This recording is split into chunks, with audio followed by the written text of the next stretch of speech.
Jennifer Ashcroft was an intelligent woman who had thrived through success and great achievements in her life. At the age of 52 years, she had built her career in a substantial way in her self-invented company called Cutthroat World of Biotech. The company had spearheaded in the technological brain interface. She was a double-edged sword, well established for her significant intellect and working with vigor and unwavering determination. She always had the guts to face life head-on and was always certain of the things she wanted in her life. She was a go-getter, both in her formal and informal life setups.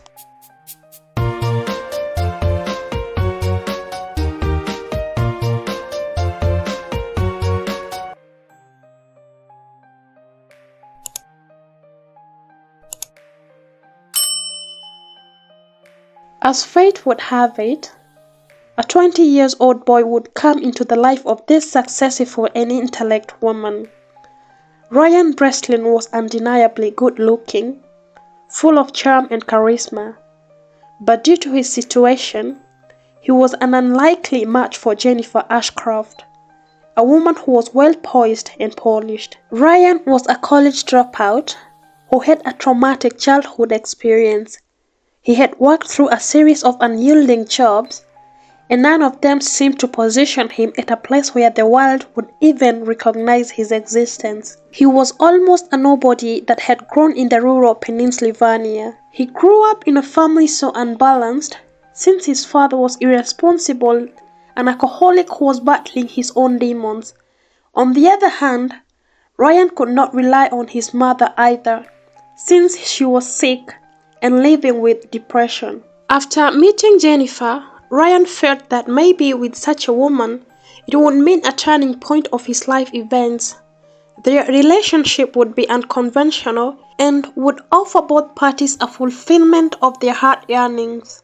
For Jennifer, Ryan would be his vibrant, lively companion who would quench her desires for companionship and attention, getting rid of her prolonged loneliness. For Ryan, this meant nothing less than financial security and a turning point for his life, a taste of luxury and extravagant life, something he only dreamt about his whole life. Their relationship was flourishing across Riverton, but as seasons changed, the delicate balance between them and the relationship would finally lead to one of the ugliest events, and none between them had expected such events, leaving the community grappled with the dark wave that had been flowing beneath the masked surface. Jennifer Ashcroft grew up in a middle-class family in the suburbs of Boston. She was born of a high school teacher and a librarian. She showed a lot of potential since she was a teenager. Her genius nature and science and insatiable desire for knowledge about the human mind. Her parents would recognize her potential, and so they sacrificed and invested in her, providing her with every educational opportunity that could steer her abilities even further. Her science fair project would make a drastic turn in her life. She was only 16 years when her project on neurotransmitters caught the attention of a visiting professor from Massachusetts Institute of Technology, MIT. He was impressed greatly by her cocky talent. He offered to be her guide through in order to accelerate her discoveries. He became her mentor. The professor helped her enroll into the prestigious neuroscience program at MIT. From this point, her ambitions became fully fledged.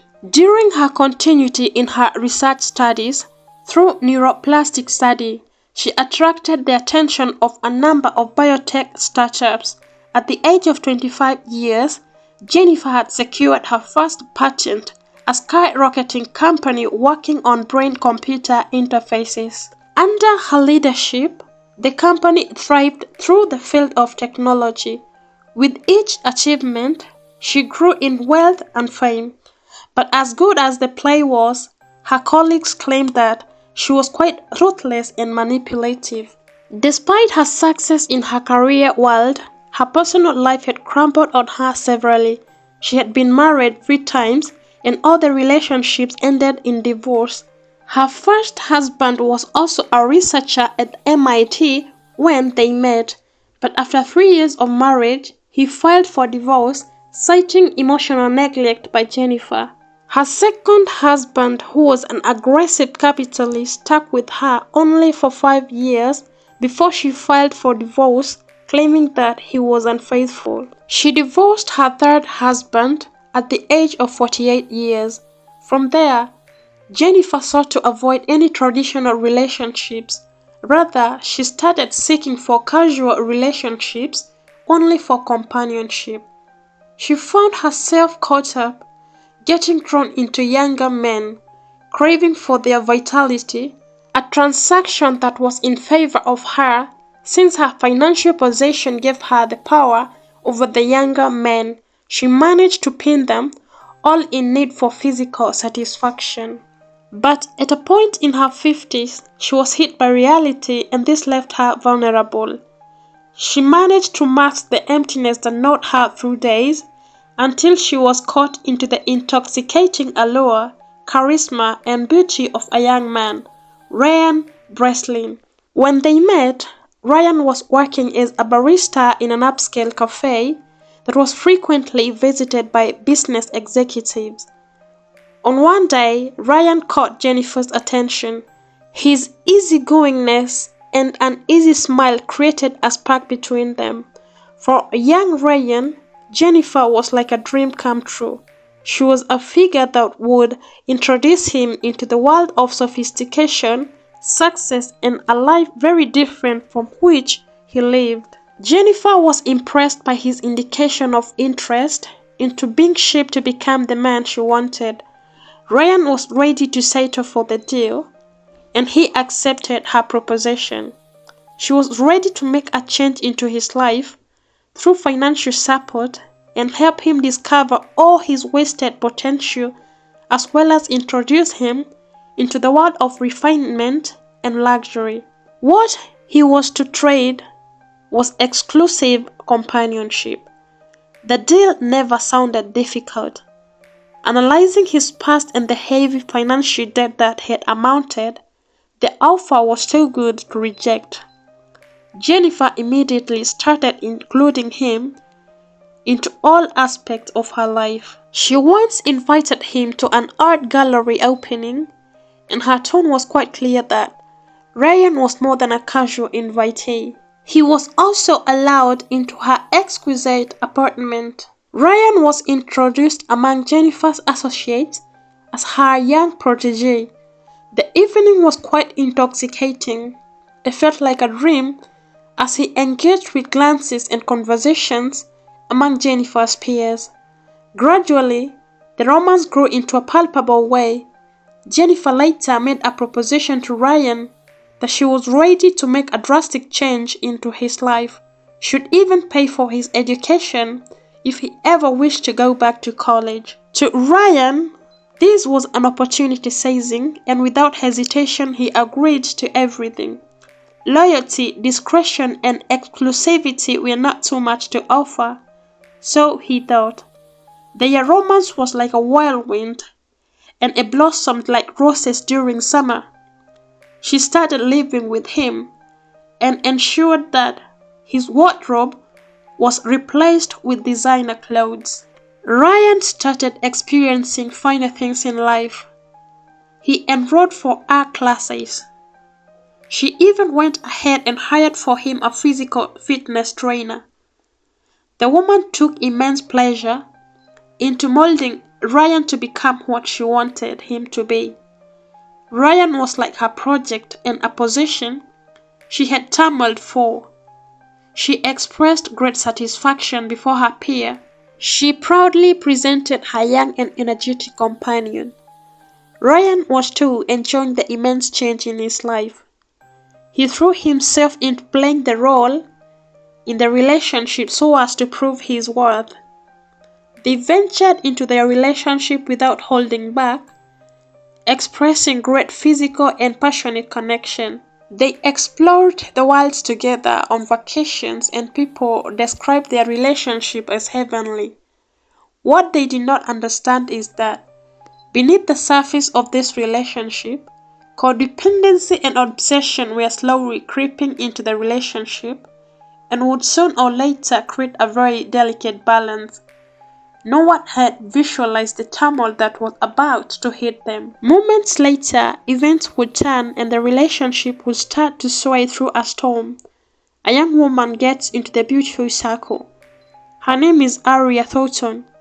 She was only 20 years old and had a great passion in art, almost an obsession. She was studying at a local university, but also worked as a part-time docent at a museum of modern art. Young Ryan would encounter Aria during one of his regular visits at the museum. She was leading a tour group and her passion and obsession for art was as clear as daylight for Ryan. He was attracted by her enthusiasm. She was quite the opposite of Jennifer. He would approach her after the tour, and he engaged her into a conversation about the exhibition. Their conversation flowed easily, with connection, laughter, and a feeling of belonging. For the first time in a very long time, Ryan felt some deep intimacy with a woman who saw him for who he was. Unlike Jennifer, who was dominating, controlling, and only worked towards changing him to become what she wanted him to be, rather than allowing him to explore his inner person. Aria's youth and energy resonated with Ryan's, reminding him of the too many beautiful ties and friendships he had sacrificed just to be with Jennifer. Ryan found himself craving for freedom. In the coming days, he found himself visiting the museum frequently during the hours when Aria was in shift, just to see her over and over again. Their friendship blossomed quickly, especially because of their shared passion in art. Aria ended up introducing Ryan deeply into her own world, going to college parties together, indie film screening, a night discussion in a 24-hour diner and restaurant. Out of spending these moments with Aria, Ryan started to question the nature of his relationship with Jennifer. Aria was helping him resurrect some greater parts of himself that had been buried beneath the shadows of the relationship he had with Jennifer. Ryan yearned for freedom even more, especially realizing the genuine attraction he felt for Aria, compared to the transactional bond he had created with Jennifer. He started generating excuses just to go see Aria. His attention drastically started to shift towards Aria, and could not keep his mind off her.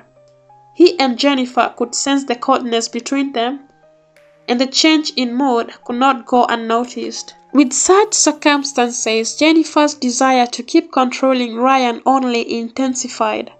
And what she did not know is that her controlling nature would lead to emotional suffocation and finally leading to tragedy.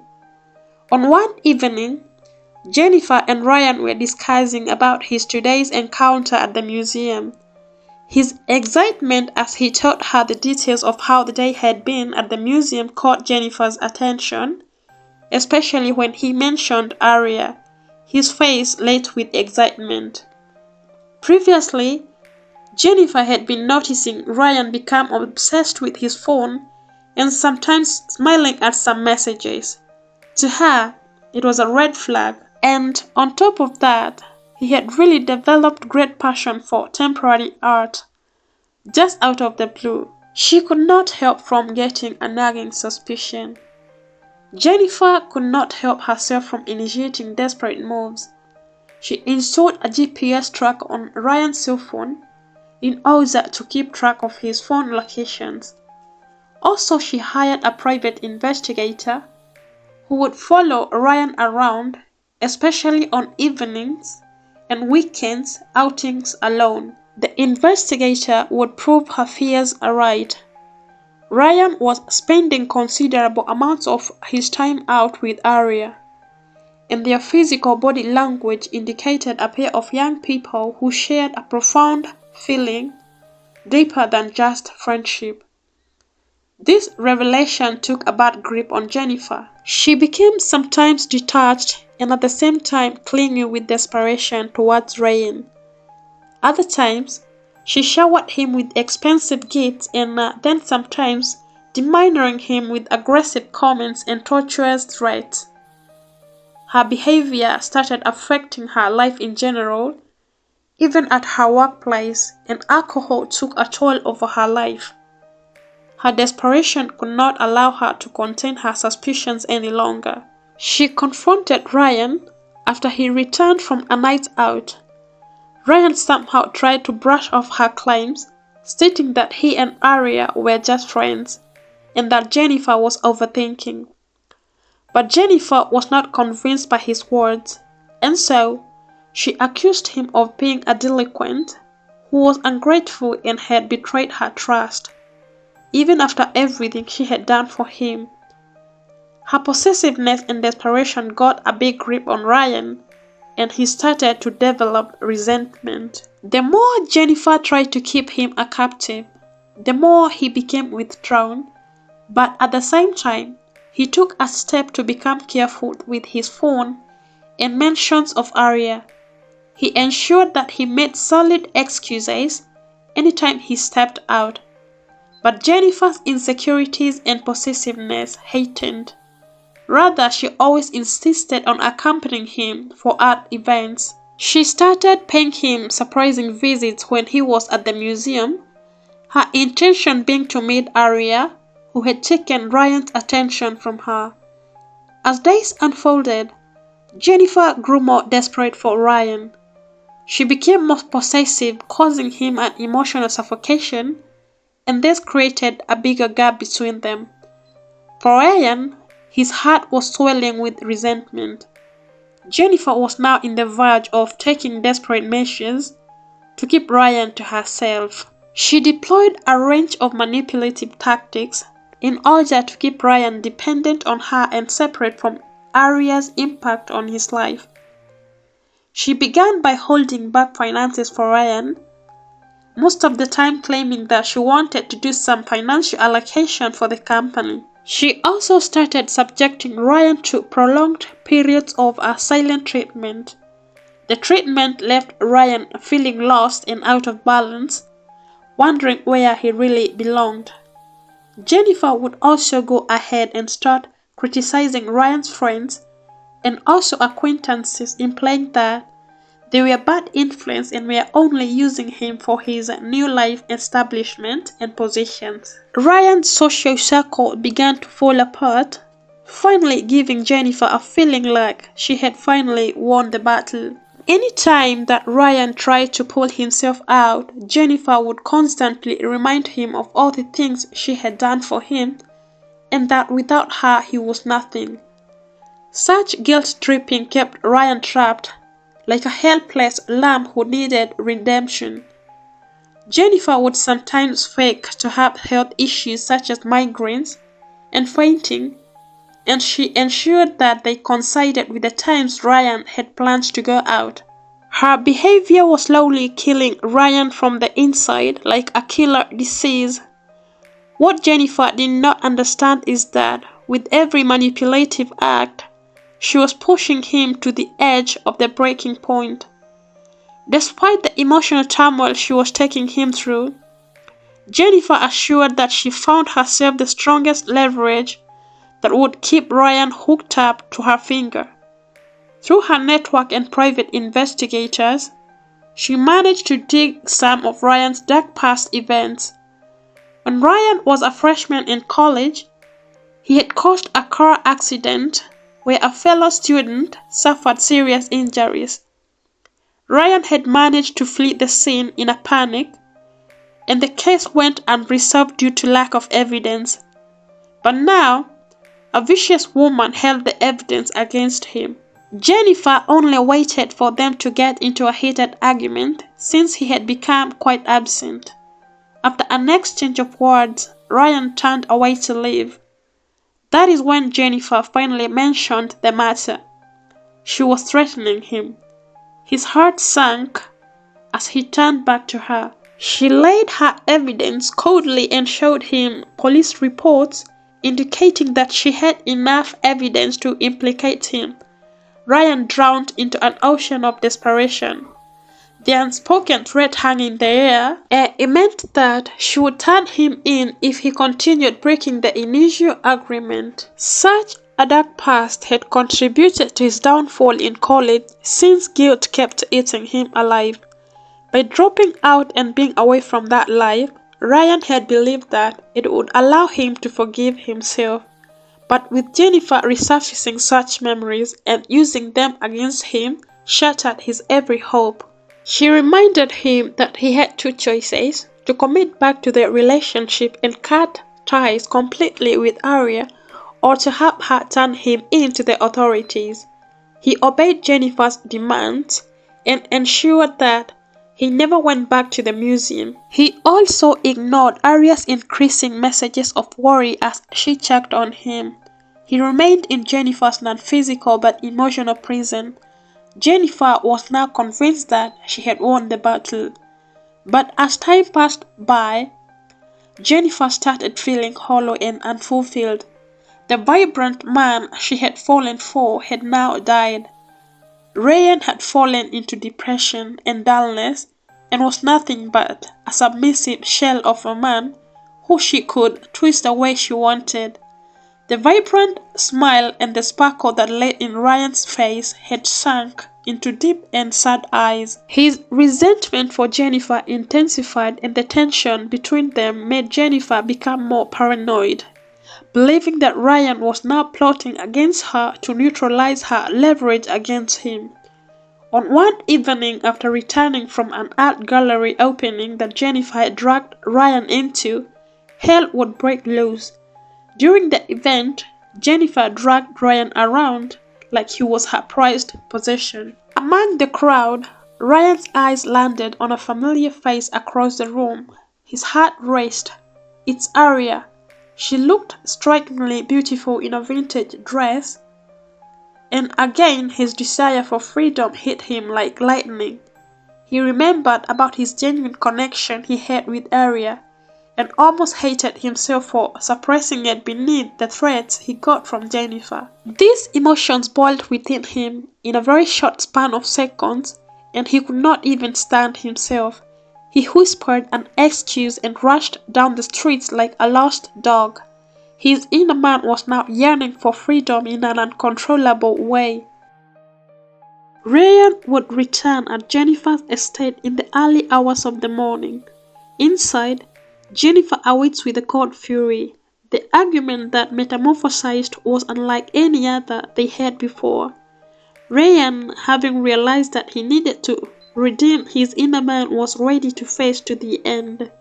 He was no longer willing to live under the shadows of being controlled and dictated around. He confronted Jennifer, citing on her blackmail and manipulation, but Jennifer did not hesitate to mention the leverage she added on top of it, stating that she would use her influence power to ensure that he does not only go to prison, but instead would also ruin any chances he would have in his future. She painted a clear picture on how desperate it would be in case he considered leaving her.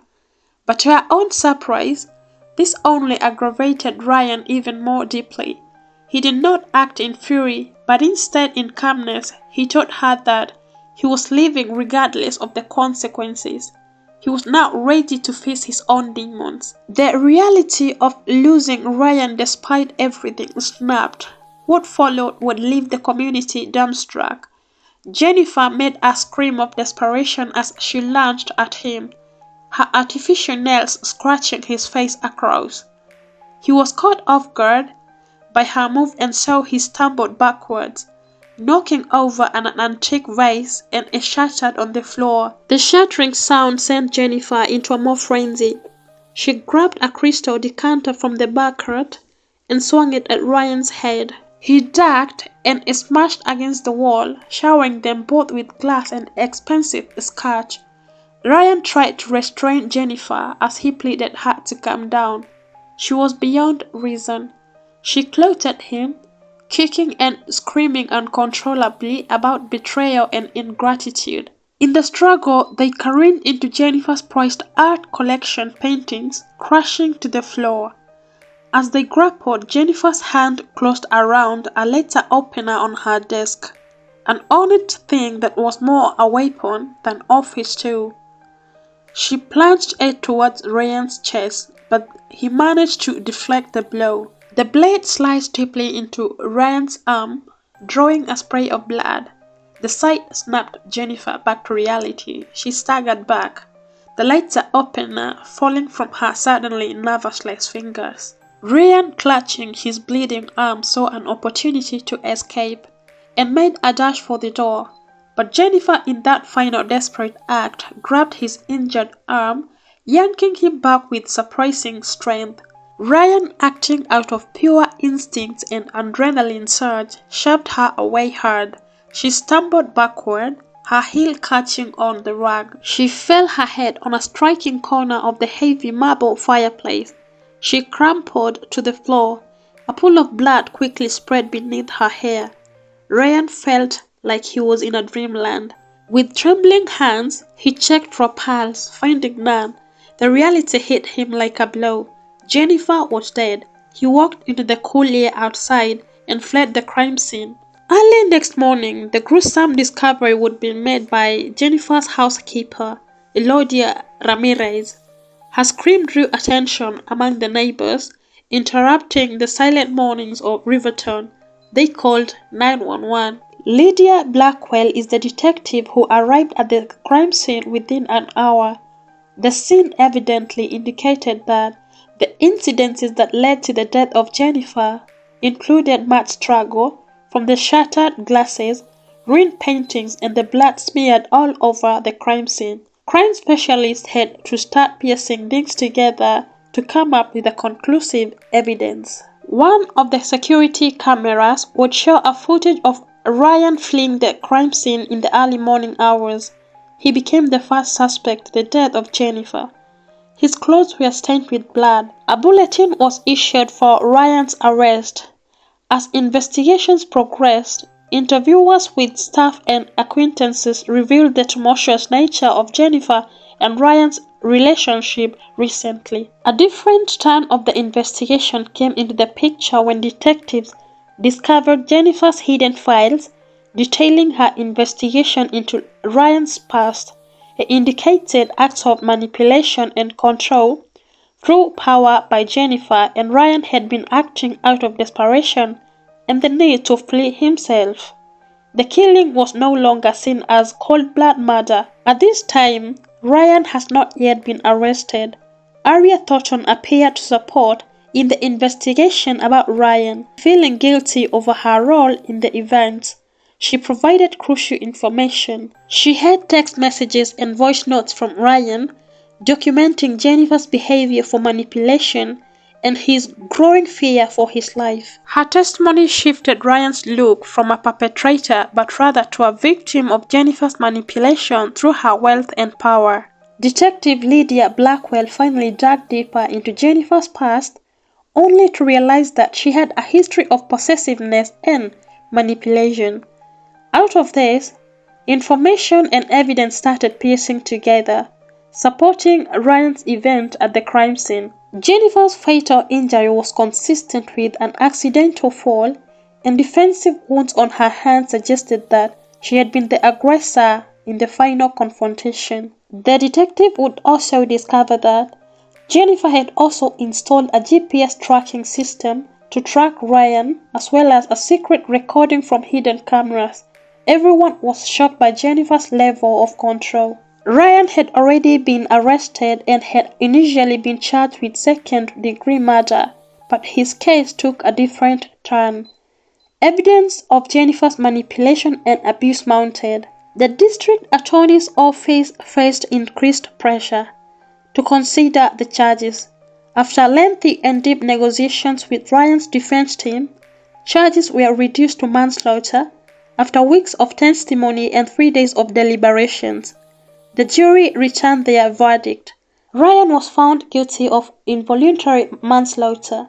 He received a 5 years imprisonment with a possible parole after 3 years. Some believed that the sentence was too lenient, while others believed that Ryan had already suffered enough.